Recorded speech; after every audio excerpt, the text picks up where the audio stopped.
যে তারা আপোষহীন একটা দলের নাম।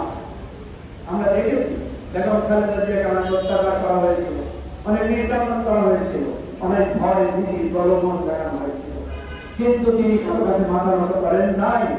ফলে বেগম খালেদা জিয়াকে ইতিহাস স্বীকৃতি দিয়েছে আপোষহীন নেত্রী হিসেবে। গত 15-16 বছর আমরা যেটা শুনে এসেছি যে বিএনপির নেতাকর্মীরা গুম খুনের শিকার হয়েছেন, জামাতের নেতাকর্মীরা গুম খুনের শিকার হয়েছেন, অনেক কষ্ট ভোগ করেছেন, মায়ের বুক খালি হয়েছে, মনের চোখের জলে বিছানা আঁচল ভিজে গিয়েছে। কিন্তু আমরা গত পরশুদিন বিএনপির একজন প্রভাবশালী নেতার একটা কথা শুনে হতবাক হয়ে গেছে।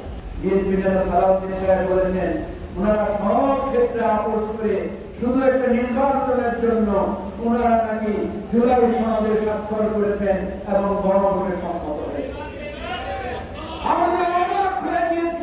জাতীয় সংসদে বিএনপি এটা লিখিতভাবে প্রমাণ করেছে তারা একটি আপোষকামী দল এবং জুলাইয়ের গণঅভ্যুত্থানকে ধোঁকা দেওয়ার জন্য শুধুমাত্র নির্বাচনের মাধ্যমে ক্ষমতা আসার জন্য তারা এই ধরনের ষড়যন্ত্রের আশ্রয় নিয়েছে।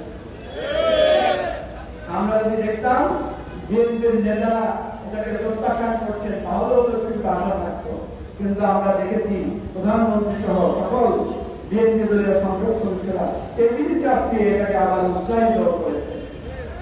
সুতরাং এটাকে আমরা নাম দিচ্ছি বিএনপি 2.0। বিএনপি 2.0 মানে কি?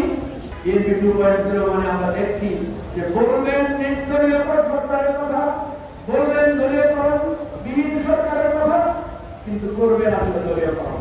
দুর্নীতির বিরুদ্ধে কথা বলবেন, কিন্তু আমরা দেখবো এই তেল সংকটের সময় নজিরবিহীন সংকট তৈরি করে দুর্নীতি করে একটা কঠিন অবস্থার মধ্যে রাষ্ট্রকে ফেলে দেওয়া হয়েছে। সন্ত্রাসের বিরুদ্ধে কথা বলবেন, কিন্তু আমরা দেখলাম বাংলাদেশের প্রত্যেকটি শিক্ষা প্রতিষ্ঠান আবার নতুন করে দখল করার জন্য, আবার কেস চালু করার জন্য তারা তাদের সন্ত্রাসীদেরকে এড়িয়ে দিবেন এবং সন্ত্রাসীরা থানার মধ্যে পর্যন্ত তার প্রতিপক্ষের উপর হামলা করবেন। এই হচ্ছে 2.0।